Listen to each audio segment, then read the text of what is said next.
मैं अरुणराज मिश्र of the such काइना 24। तो दोस्तों आपको हम बता दें, इस समय हम एक ऐसे खेत में है जहां देख सकते हैं कि ये पूरा फसल गिर चुका है। ये आपको बता दें, जो ये फसल गिरा है धान का फसल है, और आपको हम बता दें कि ये तेज और आंधी और तूफान से गिरा है। इस तरह से यही एक फसल नहीं गिरा है। आपको हम बता दें कि इस तरह से इस पूरे जिले में ही नौ मंडल में और तमाम किसानों का कह सकते हैं कि उस तेज आंधी और तूफान से किसानों का जो फसल था, जो कटने योग्य फसल था, वो गिर गया है और किसानों का बहुत भारी नुकसान हुआ है। और इस नुकसान के भरपाई के लिए शासन प्रशासन अभी तक कोई भी पहल नहीं किया है। तो इस पे ध्यान देना चाहिए और इस देखना चाहिए कि जो अन्नदाता है, जो सबका पेट पालता है, जो सबको भोजन चलाता है, उस अन्नदाता जो की क्या हाल है। इस तरह के अनेक सैकड़ों हजारों किसान हैं जिनका फसल गिरा हुआ है। तो देख सकते हैं जिनका ये फसल गिरा हुआ है, उनका कितना बड़ा नुकसान हुआ है।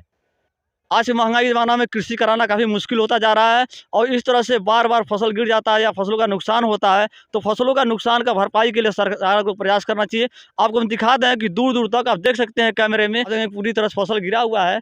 तो आप देखिए, यह हाल है किसान की फसल का। इस समय मैं महाराजगंज जिले के खोस्टा ग्राम सभा में, और आपको बता दें कि यहाँ देख सकते हैं कि यही हाल हुआ चारों तरफ जहाँ भी जाएँगे। तो एक सर्वे करा करके शासन प्रशासन को चाहिए कि सर्वे करावें और जिन किसानों का नुकसान हुआ है उनकी भरपाई करावें। तो आपको हम बता दें कि जिस तरह से प्रदूषण का ध्यान रखा जा रहा है, सरकार सख्त नियम बना रही है, उसी तरह से किसानों के हित में इस तरह से जो फसल गिरता है इसके लिए मुआवजे का व्यवस्था होना चाहिए, और तरह तरह के जो नुकसान है किसान का, उसके मुआवजे का व्यवस्था होना चाहिए।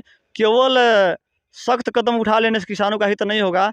तो हम सभी किसान भाइयों से अनुरोध करेंगे कि सरकार के दिशा निर्देश के अनुसार और प्रदूषण को कम करने के लिए, पर्यावरण को बचाने के लिए फसल अवशेष उसे नहीं जलाएंगे, प्रदूषण नहीं करेंगे, अन्यथा उत्तर प्रदेश सरकार कठोर कार्रवाई कर सकती है, जुर्माना कर सकती है। यह जुर्माना 2500 से लेकर के 15,000 रुपये तक हो सकता है।